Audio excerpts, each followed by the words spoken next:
Senior Beijing official says one country, two systems will stay beyond 2047. Chief Executive-elect John Lee will travel to Beijing tomorrow to meet state leaders. And rebuilding project costing over $100 million announced in Calhoun City.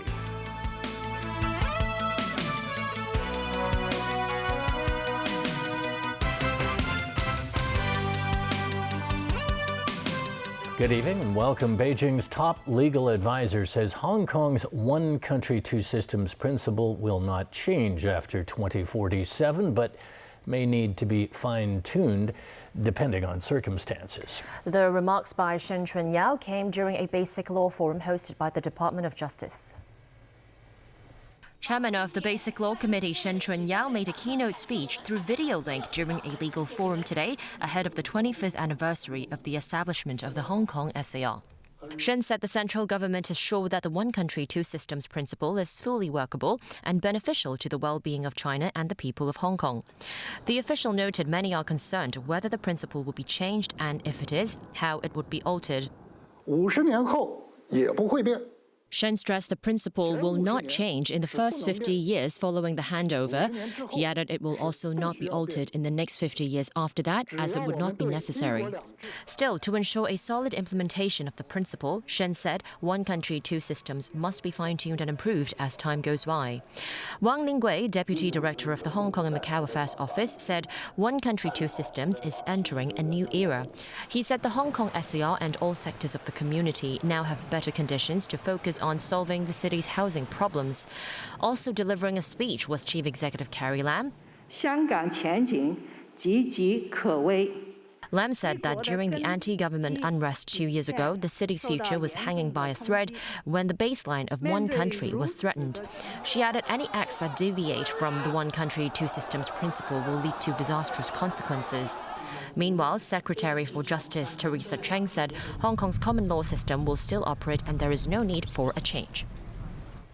Chief Executive Designate John Lee will go to Beijing tomorrow to receive his letter of appointment to become Hong Kong's 6th Chief Executive since the handover. The trip means Lee has to enter closed-loop virus management during the 4-day trip. Caleb Leung reports. The government today announced that Chief Executive Designate John Lee will depart for Beijing tomorrow and return on May 31st. While in Beijing, Lee will receive the instrument of appointment as a 6th-term chief executive from the Central People's Government. Lee will be accompanied by his wife, as well as Priscilla Toh, private secretary to the chief executive-elect, and Alex Shan, Lee's press secretary. It is understood that Lee will first go to Shenzhen to take a flight to Beijing. He will need to undergo quarantine after he arrives in the capital. Lee is expected to receive a State Council order signed by Premier Li Keqiang that confers on Lee the status as the SAR's 6th-term chief executive. The CE designate may also meet other state leaders. Because of the pandemic, sources say Lee will be subject to closed-loop management during his trip in Beijing. This also means that Lee will not be meeting the press during his time in the capital city. Lee is expected to return to Hong Kong on Tuesday. At a meeting last week, the State Council decided to appoint Lee as Hong Kong's next chief executive. Caleb Leung, TVB News. The Urban Renewal Authority has begun a mega redevelopment project in Calhoun City. With an acquisition cost of an estimated $10 billion, it is expected to provide more than 4,000 residential units. The URA also wants to renew the Calhoun City market and build a government complex while strengthening local characteristics and including more green spaces. Timothy Lee has the story. A major facelift is on the way for Calhoun City, as the Urban Renewal Authority is set to begin the Nasan Wai Road and Carpenter Road development scheme. The total area of the project is about 370,000 square meters and involves 3 separate sections across Calhoun City. The first site is located between Lung Kong Road and Ha Wang Road. The second site is by Prince Edward Road East and Kai Tak Road, and the third site is by Carpenter Road Park. The project will affect an estimated 1,000 existing properties, 1,600 households, and about 140 street-level shops. The 30-odd newer buildings in the area will not be part of the redevelopment scheme. They include the billionaire Avon Estate. Wilfred Au, Director of Planning and Design of the URA, said the project will not completely remove all the original buildings. Our architect also carried out a prelim study and identified some of the buildings which they have certain character-defining element that helps to strengthen the street ambience of these two streets. We're trying to preserve them in order to strengthen the local street character. But what do the local residents think of the development scheme?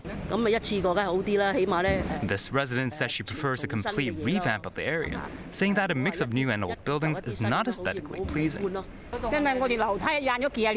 But this resident welcomes any change to the area, citing the dilapidated state of her apartment staircase. As part of the redevelopment, 274,000 square meters of the project's main site will be used for re-provisioning the Calhoun City Market and the construction of a new government complex. 200,000 square meters will be used for residential units, providing about 4,300 small to medium-sized flats. About 25,000 square meters of land will be reserved for commercial use. The scheme will also incorporate an underground car park offering around 316 public parking spaces. The URA will submit an assessment report to the city's Town Planning Board for further study. Timothy Lee, TVB News.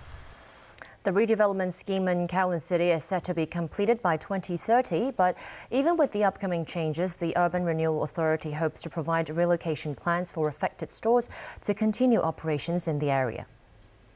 A number of store owners are worried that the redevelopment may take away the local flavor, as many vendors will have to move. Given the nickname of Little Thailand, Calhoun City is well known as a center of Hong Kong's Thai minority and Thai restaurants, but many Thai restaurant owners are concerned that they will eventually have to relocate and fear a drop in business. The URA says it wants to maintain the uniqueness of Calhoun City's local culture. It says it will create a plan to help stores relocate to continue their business in the area. Home prices bounced back in April after a 3-month drop. According to government figures, home prices climbed almost 0.5% in April from the previous month. Prices for units smaller than 430 square feet rose 0.85%, with prices of such units in Calhoun climbing 1.42%. The price hike came amid the city's stabilizing pandemic situation.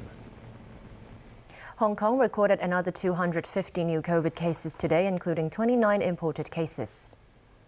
Another staff member at the Hong Kong Convention and Exhibition Centre is infected with an Omicron BA.2 subvariant. The 55-year-old dish cleaner worked with another kitchen staffer who was infected earlier. Delia School of Canada in Tai Kung Shing saw 3 students from the same class and a teacher infected. 18 new cases have been reported from 16 schools. A 44-year-old air cargo crew member tested COVID positive on Monday after returning from the US. It's not clear if he contracted the virus locally or from abroad. 2 earlier imported cases of the Omicron BA.2 subvariant might have been infected during hotel quarantine. The rooms were next to each other at Courtyard by Marriott Hong Kong in Sha Tin. Still ahead on tonight's news. Antony Blinken announces new U.S. policy towards China, but faces criticism from Beijing. UN's High Commissioner for Human Rights says China plays an important role in human rights issues. And some updates and tips for those who hope to visit Japan soon.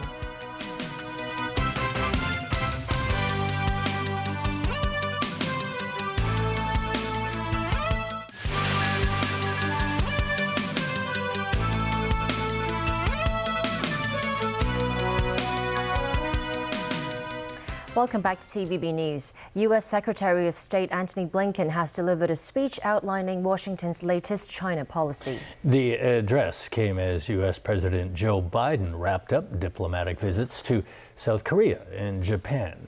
Daniel Rowell reports.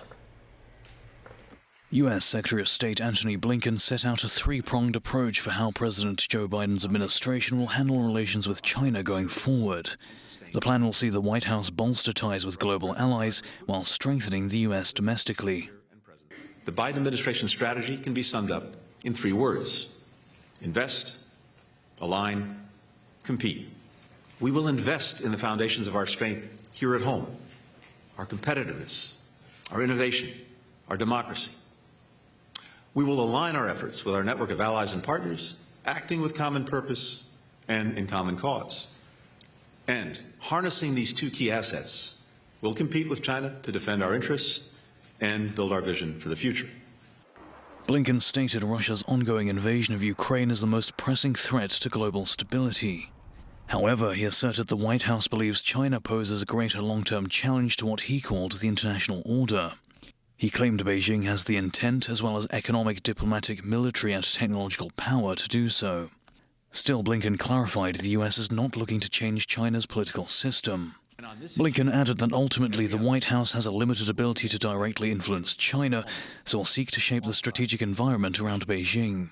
On Taiwan, Blinken said Washington still adheres to a one-China policy, which recognizes Beijing but allows for unofficial ties with the island.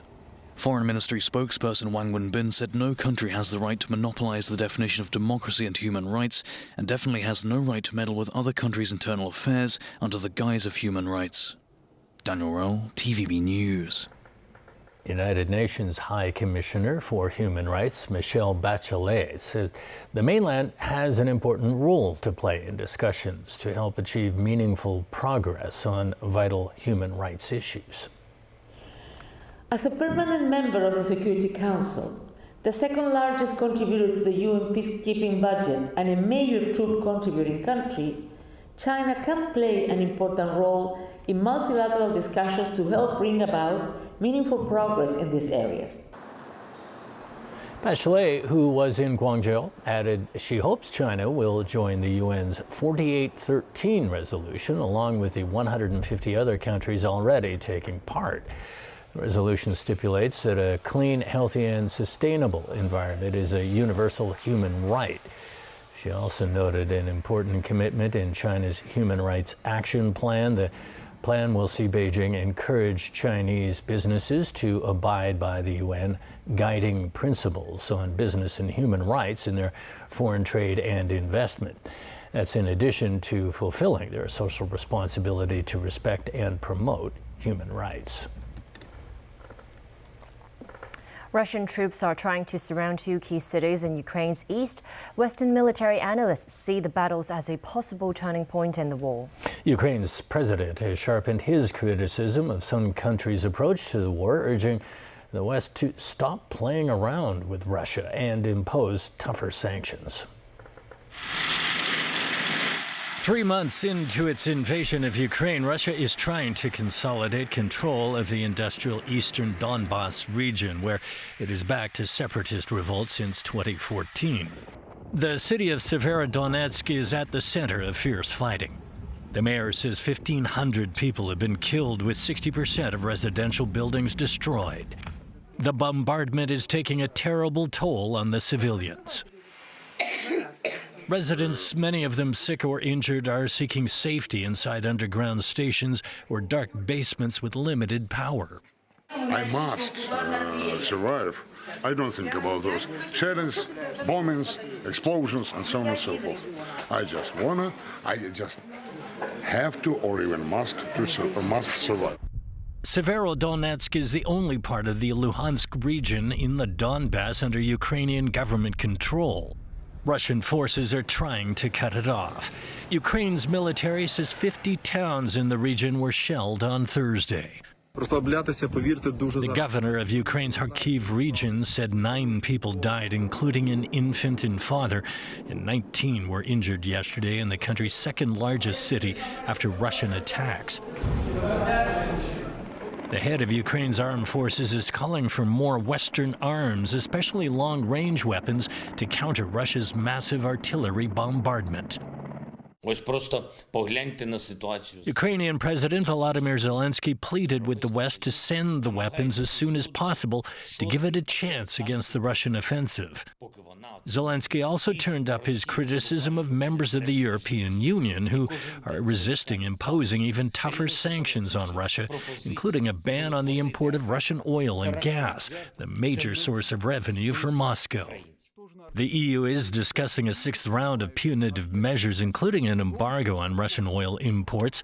It requires unanimity, but Hungary opposes the idea on the grounds that its economy would suffer too much. Britain has made an apparent U-turn on its policy on windfall taxes. Speaking in Parliament, Chancellor of the Exchequer Rishi Sunak said it was necessary because of high inflation and surging energy costs. Sunak announced a 25% tax on oil and gas producer profits alongside a £15 billion package of support for households. We will introduce a temporary targeted energy profits levy, but we have built into the new levy a new investment allowance similar to the super deduction.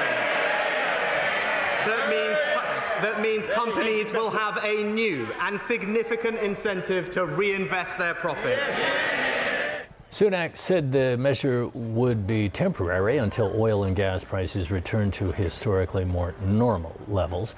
He added that a relief clause in the new law means the more a company invests, the less taxes they will be paying.